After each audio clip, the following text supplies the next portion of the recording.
The city groaned under the weight of the impending storm. A bruised, purplish sky pressed down upon the gleaming towers of downtown, and a cold, biting wind snaked through the concrete canyons, whipping discarded papers into frantic dances. It was a night for hurrying home, for battening down hatches, for seeking shelter. But for Elara, home was a small, damp apartment where a different kind of storm was raging, one of illness and worry, and the only way to battle it was to stand her ground right here on the windswept street. She had chosen her spot with a sliver of hope, the deep, ornate awning of La Perla, the city's most exclusive restaurant. It offered a meager strip of dry ground, a precarious stage between the torrent about to fall and the world of impossible luxury just beyond the glass. She was a slight figure, dwarfed by the grandeur of the building, her old violin case looking shabby and out of place. Her clothes, though neat, were thin and offered little protection against the chill that was seeping into the evening. She ignored the cold, the gathering dark, the first fat drops of rain that began to splatter around her. With a deep, steadying breath that did little to calm the tremor in her hands, she lifted the violin to her chin. The first note was a single, pure tear of sound, ripped away by the wind. Then another followed, and another, weaving together into a melancholic melody that was both a perfect mirror to the turbulent sky and a stark contrast to it. It was not a joyful tune, but one of profound longing and resilience. Elara closed her eyes, and her world shrank to the feel of the wood under her chin, the grip of the bow in her fingers, and the face of her mother, pale against a pillow, smiling bravely. She played for the medicine that sat in a pharmacy window, its price tag a small fortune. She played for the rent that was due. She played for the fear that was a constant, cold knot in her stomach. The music poured out of her, a raw, unprotected nerve of emotion, and as the thought of her mother's pain overwhelmed her, hot tears welled beneath her closed eyelids, tracing clean paths through the fine mist of rain on her cheeks. She played through the tears, the music becoming even more poignant, more heartbreakingly beautiful, a soul crying out in the storm. Inside La Perla, it was a different world. The air was warm, thick with the scent of truffles and expensive perfume. The only sounds were the soft clink of crystal, the murmur of discreet conversation, and the gentle notes of a grand piano from a far corner. Here the storm was merely a spectacle, a dramatic painting behind thick, soundproof glass. At the best table, the one with the most commanding view of the city, sat Sterling Blackwood.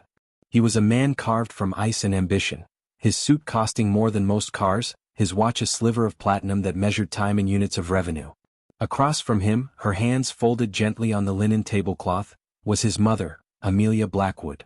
Where Sterling's face was a mask of impatient efficiency, Amelia's was softened by years and an innate kindness, her eyes taking in the room with a quiet, observant grace.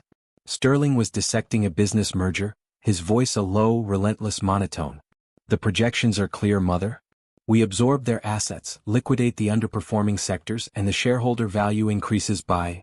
His sentence trailed off as a faint, haunting strain of music insinuated itself into the hushed room.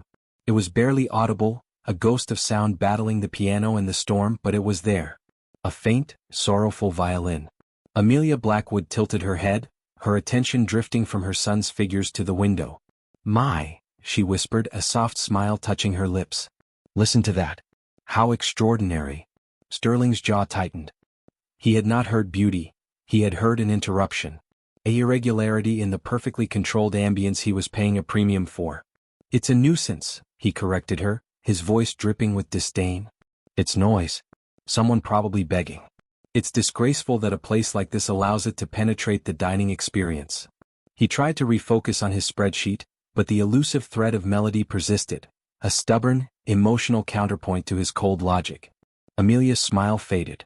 "It doesn't sound like begging, Sterling. It sounds like a heart breaking. There's a world of feeling in it. Such talent playing in this weather." But Sterling was no longer listening to her or the music. He was calculating the affront to his peace. With a sharp, impatient gesture, he caught the eye of the maitre d', a man named Charles who practically floated towards the table with obsequious speed. "Charles," Sterling said, his voice cold and clear, devoid of any emotion the violin outside possessed. "That sound. It is unacceptable." Charles leaned in, his face a mask of concern. "My deepest apologies, Mr. Blackwood. The violinist under the awning. The storm, you see." "I don't care about the storm," Sterling interrupted, his tone leaving no room for argument. "I care about the sanctity of my meal, for which I am paying a considerable sum. It is distracting and utterly common." I want it gone. Now. He reached for his wallet, not to give to the musician, but to ensure his will was done. He pulled out a crisp $100 bill, a pittance to him, a week's groceries for another. He slid it across the table. This is for your trouble. Make her disappear. Charles paled slightly but took the bill with a swift, practiced nod. Immediately, sir. It will be handled. Out under the awning, Elara was lost in the catharsis of her playing. The rain was falling in earnest now, a deafening drumming on the canvas above her, but she played against it, her music a defiant spirit. She didn't see the restaurant door open or Charles step out, his face set in a stern, unyielding expression. The music stopped abruptly as his shadow fell over her. You girl. Elara lowered her violin, blinking rain and tears from her eyes. Sir? I'm sorry, is it too loud? You are disturbing the patrons, Charles said, his voice as cold as the wind. Specifically, you are disturbing Mr. Sterling Blackwood. You need to leave. Now. The name meant nothing to her, but the authority in his voice was a physical blow. Please, sir, she pleaded, her voice trembling. Just a little longer. The storm? The storm is not my concern. Mr. Blackwood's comfort is. His eyes flickered with a moment of pity, quickly extinguished by the memory of the billionaire's icy command. To finalize the dismissal, to make the humiliation absolute, he reached into his pocket. He pulled out a few coins, the loose change from his own pocket, a handful of quarters and dimes. With a contemptuous flick of his wrist, he tossed them onto the wet pavement at her feet. They scattered, ringing against the concrete, disappearing into the rivulets of water. There. That's more than you deserve. Now take your noise and get out of here. Elara stood frozen, the words and the act of cruelty hitting her with more force than the icy rain. The hope that had fueled her music drained away, leaving a hollow, aching shame. She looked from the man's cold face down to the coins glinting in the dirty water. Slowly, mechanically she bent down. She didn't cry anymore, the tears had been shocked out of her. She carefully placed her violin in its case, her movements slow and precise as if she were moving through thick mud. Then, on her hands and knees in the pouring rain, she gathered each cold, wet coin, her fingers numb. She didn't look up again. When the last coin was in her palm, she closed her case, stood up, and without a single word, she turned and walked away, swallowed whole by the raging, indifferent storm. The awning was empty, the beautiful music silenced, leaving only the sound of the rain and the satisfied silence from within the warm, bright restaurant. The storm had passed, leaving a bruised and gleaming city in its wake. Puddles mirrored the sharp, clean lines of the skyscrapers, and the air, washed of its grime, carried a sharp, autumnal chill. Inside the penthouse apartment that crowned the Blackwood Tower, the atmosphere, however, remained heavy and unsettled. The silence here was not the peaceful quiet after a tempest, but a thick, uncomfortable void where the memory of a single haunting melody refused to dissipate. Amelia Blackwood sat in a plush armchair by a floor-to-ceiling window, her gaze distant, tracing the paths of water droplets on the glass. Her hands, usually occupied with a book or needlepoint, lay still in her lap. The opulent luxury of her son's home, a testament to his immense success, felt strangely hollow that morning. The sound of the violin, that raw, emotional cry from the night before, had woven itself into her thoughts, replaying on a loop that drowned out the quiet hum of the climate-controlled air. Sterling, across the room, was already immersed in the day's work, his tablet glowing with charts and figures. The incident at La Perla was, for him, a closed file. A minor irritation that had been efficiently resolved. He had purchased silence as he purchased everything else, and the transaction was complete. The faint crease on his mother's brow, however, was a variable his spreadsheets could not quantify. I cannot stop thinking about her, Sterling, Amelia said, her voice soft but firm, breaking the long silence. Sterling didn't look up from his screen. The violinist? It was handled, mother. I assure you she found somewhere else to be. His tone was dismissive, a final period at the end of a sentence he considered trivial. Handled. Amelia turned to look at him, her eyes holding a depth of feeling he seemed incapable of understanding. That is not the point. The way she was treated, the way you had her treated. It was cruel. That wasn't noise, Sterling. That was art. It was a person's soul poured out into the night. And you, paid to have it thrown into the gutter. He finally glanced up, a flicker of impatience in his eyes. It was a business transaction. She was creating a disturbance for paying customers. The manager rectified the situation. It's a simple matter of economics. It is a simple matter of humanity. Amelia's voice rose, rare for her. Economics does not give you the right to strip someone of their dignity. I want to find her. I want to apologize for your behavior and compensate her properly for her performance. Sterling let out a short, humorless laugh. Find her? Mother, be serious. She could be anywhere. It's a city of millions. The gesture is impractical and unnecessary. He saw the unyielding resolve settle on her features, a look he knew well from his childhood. To avoid a prolonged and illogical argument, he capitulated in the way he knew best, by delegating. With a sigh, he tapped his intercom. Olivia, a task. The violinist from outside La Perla last night. See if the restaurant has any security footage, see if you can identify her. My mother has taken an interest. His tone made it clear he considered it a foolish whim, a waste of corporate resources. He expected nothing to come of it. The city's anonymous masses were just that, anonymous. They existed to serve the economy, not to be tracked down for sentimental apologies. He returned to his work, dismissing the entire affair once more. But his assistant, Olivia, was terrifyingly efficient. She operated on a simple principle. A request from Sterling Blackwood was a command that moved to the top of the list, regardless of its perceived absurdity. Within an hour, she had contacted the restaurant's ownership, secured the previous evening's external security footage, and had her department comb through it. The email arrived in Sterling's inbox with a soft chime. The subject line read, Violinist identification. He opened it, expecting a brief, nothing found, update. Instead, he was met with a comprehensive dossier. There was a clear still image from the video. A young woman, her face pale and streaked with wet hair, eyes closed in concentration as she played. She looked heartbreakingly young. Attached was a 2-page report. Sterling began to read, his brow furrowing slightly. Her name was Elara Vance. Age 22. A student at the city's public conservatory, though her enrollment status was listed as part-time financial hold. The address was in a neighborhood Sterling's car service never drove through, only around. The report was clinical, but the facts it laid out were a stark narrative. She lived in a rent-controlled apartment building slated for demolition. Her only listed relative was her mother, Eleanor Vance, for whom she was the sole registered caregiver. The medical flags attached to Eleanor Vance's name listed a chronic, debilitating illness, the treatment for which was prohibitively expensive. This was not the profile of an aimless beggar. This was a person trapped in a perfect storm of circumstance, playing not for spare change but as a lifeline. A cold, unfamiliar sensation began to prickle at the back of Sterling's neck. It was the first whisper of doubt.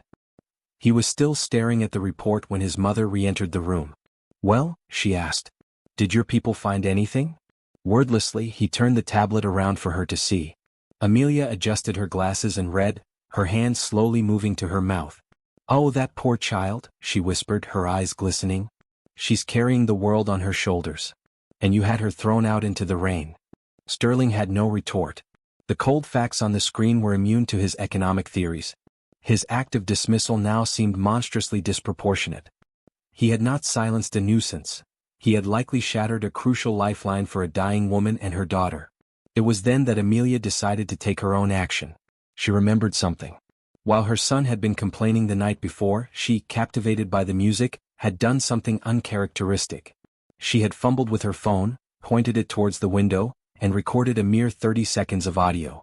The recording was awful, filled with the thrum of rain against the glass, the faint clatter from the restaurant, the sound distorted by the storm. But a ghost of the melody remained. She found the file now and, without telling Sterling, sent it in an email to an old friend. Maestro Rafael Flores was a titan in the world of classical music, a man of impeccable taste and ferocious honesty. Her message was simple. Rafael heard this last night in a storm. The player was removed before I could learn more. Can you tell me anything about the musician? She expected a polite reply in a few days. Her phone rang in less than 3 minutes. Sterling watched, puzzled, as his mother's face shifted from surprise to intense concentration. Rafael? So quickly? She said into the phone. The voice on the other end was not polite. It was electric with excitement. Amelia. This audio, where did you get it? The quality is atrocious. It's a crime to record music like this. The wind, the water, it's impossible to hear properly. I know, I'm sorry, it was all I could. Amelia, listen to me, the maestro interrupted, his voice trembling with urgency. Through all that noise, through all that distortion, what I can hear, the technical precision, the bow control in such conditions, it is flawless. But the emotion. Who is this? The phrasing, the vibrato. It is not learned. It is felt. It is a raw, bleeding nerve of sound. This is not a student. This is a prodigy. A once-in-a-generation talent. Where is she? I must meet her. I must hear her properly. Who is this musician you found playing in a storm? Amelia held the phone, her eyes wide. She looked across the room at her son, who was watching her, his face now a mask of dawning, horrifying comprehension. She repeated the maestro's words slowly, carefully, ensuring each one landed with the weight of a verdict. He says her technique is flawless. He says her emotion is a raw, bleeding nerve. He says she is a once-in-a-generation talent. The final, elegant pillar of Sterling Blackwood's certainty crumbled into dust. The nuisance was a prodigy. The beggar was a young woman sacrificing everything for her mother. The simple matter of economics was now a complex tragedy of his own making. He had not just dismissed a street performer. He had, in his arrogance, insulted and driven away a rare artist, all while she was in the midst of a personal battle far more arduous than any he had ever faced. The silence in the penthouse was no longer just uncomfortable, it was condemning. He had been blind and now, painfully, he could see. The silence in the penthouse was a physical presence, thick and heavy with the weight of the revealed truth. Sterling Blackwood stood motionless, the clinical report on Elara Vance still glowing on his tablet, now feeling like an indictment rather than a document. His mother's words, echoing the excited praise of Maestro Flores, seemed to hang in the air, each one a tiny sharp hammer chipping away at the ice of his certainty. He had built his entire life, his entire identity, on a foundation of cold, hard logic and measurable value.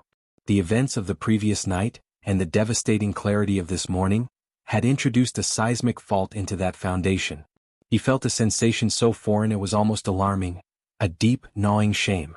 It was not a fleeting irritation but a profound understanding of his own error, a recognition of a cruelty he had not even known he possessed. An apology, a simple spoken, "I'm sorry," felt grotesquely inadequate. It was the currency of minor social slips, of bumped elbows and forgotten names. This was different. This required action. This required a restitution that was not just financial but moral. He had to apologize not with his words but with his deeds. He had to use the very power he had so carelessly wielded to cause harm, to now try and mend it. "Olivia," he said into the intercom, his voice uncharacteristically quiet, stripped of its usual command. "Clear my schedule for the day. All of it." There was a pause on the other end, a silent testament to the unprecedented nature of the request. "Yes, Mr. Blackwood," came the eventual professional reply. He spent the next hour on the phone, not as a billionaire issuing orders, but as a man meticulously planning a campaign of atonement. He called the head of the city's most prestigious conservatory, not to donate a new wing, but to inquire about a specific student, Elara Vance, and the process for clearing her financial hold and securing a full, unconditional scholarship in her name. He called his chief financial officer, instructing him to establish a private, dedicated fund to cover all medical expenses for one Eleanor Vance, in perpetuity, with the highest level of discretion and care. He then called the manager of his flagship hotel, not to complain, but to create a new, well-paid position, a resident violinist for the lobby lounge with a contract that offered dignity, respect, and a flexible schedule to accommodate studies. He did not send assistants to handle these matters. This was his personal responsibility. When the arrangements were made, he turned to his mother. "We are going to see her." The drive to Elara's neighborhood was a journey into a different city, one that existed in the shadows of the gleaming towers Sterling owned. The car moved slowly through streets still littered with storm debris, past buildings that wore their age and hardship like a second skin. Sterling stared out the window, seeing not urban blight, but a reality he had always chosen to ignore. This was where she lived. This was the world she was trying to save her mother from, one heartbreaking note at a time. They stood before the door of her apartment. Sterling, for the first time in his adult life, felt a tremor of nervousness. He was not here to negotiate, to acquire, or to intimidate. He was here to humble himself. He raised his hand and knocked, the sound echoing softly in the dim hallway. The door opened a cautious few inches. Elara stood there, her eyes wary and tired. She recognized him instantly. The cold, impatient man from the restaurant window. The source of her humiliation. Fear flickered in her eyes and she made to close the door, expecting more anger, more dismissal. Sterling did not push. He did not speak with authority. Instead, he took a small step back, lowering his gaze in a gesture of deference. "Miss Vance," he began, his voice softer than she could have imagined possible from such a man. "My name is Sterling Blackwood. This is my mother, Amelia. I would like to speak with you if you would allow it. I owe you an apology that words alone cannot fulfill." The sincerity in his tone, the absence of arrogance, gave her pause. After a moment, she opened the door fully, allowing them into the small, tidy apartment. The air held the faint, sterile scent of medicine, a testament to the struggle within. Sterling did not mince words. He looked directly at her, refusing to shy away from the discomfort of the moment. "Last night I was arrogant, cruel, and blind. I heard your music and I called it a nuisance. I saw your circumstance and I dismissed it as a triviality. I was wrong. Profoundly and completely wrong." He took a breath, the admission costing him dearly, yet feeling necessary. "I have spent the morning learning about you, and in doing so, I have learned a great deal about my own failings." Elara stood silently, her arms crossed protectively over her chest, her expression unreadable. "I understand that an apology, especially from me, means very little," he continued. "Which is why I am not here just to offer words. I am here to offer action if you will accept it." He then laid out the arrangements he had made, the full scholarship to the conservatory, clearing her path to pursue her talent without the crushing weight of debt. The comprehensive, lifelong medical care for her mother, removing the terrifying specter of medical bills that had dictated her every choice. The dignified job at his hotel, where her music would be celebrated, not discarded. He presented it not as a grand, flashy donation, but as a quiet, measured correction of a wrong. "This is not charity," he said, his voice firm with a new kind of conviction. "It is an investment in a talent I was too foolish to recognize. It is the restitution I owe you for my behavior. It is, I hope, a chance for you to focus on your gift, and for your mother to focus on her health, without the desperation that forced you out into that storm." Elara looked from him to his mother, who gave her a gentle, encouraging nod. The wariness in her eyes slowly began to melt, replaced by a dawning, cautious disbelief. The immense weight that had bowed her shoulders for so long seemed to lighten, millimeter by millimeter. She didn't throw her arms around him in gratitude, the humiliation had cut too deep for that. But she gave a slow, single nod of acceptance. It was not forgiveness yet, but it was a beginning. It was an acknowledgement that his apology was real, tangible, and built on a newfound respect for her struggle and her art. As they left the apartment building, the same gray sky felt different overhead. For Sterling, the world had been reordered. He had learned that true value could not be found on a balance sheet, but in the unyielding strength of the human spirit, in the beauty that could flourish in the most unexpected places, and in the moral necessity of using one's power not to dismiss, but to uplift. The story of the violinist in the storm and the billionaire who listened too late is a powerful reminder that arrogance is a prison, and humility is the key. It shows us that everyone has a battle we know nothing about, and a single act of kindness or cruelty can change a life forever. We are all capable of growth, of learning to see beyond our own narrow worlds. If this story reminded you of the importance of compassion, of listening, and of second chances, then consider joining our community. By subscribing, you ensure you don't miss the next tale that explores the deep and often surprising currents of human nature. Your support helps us bring these important lessons to light.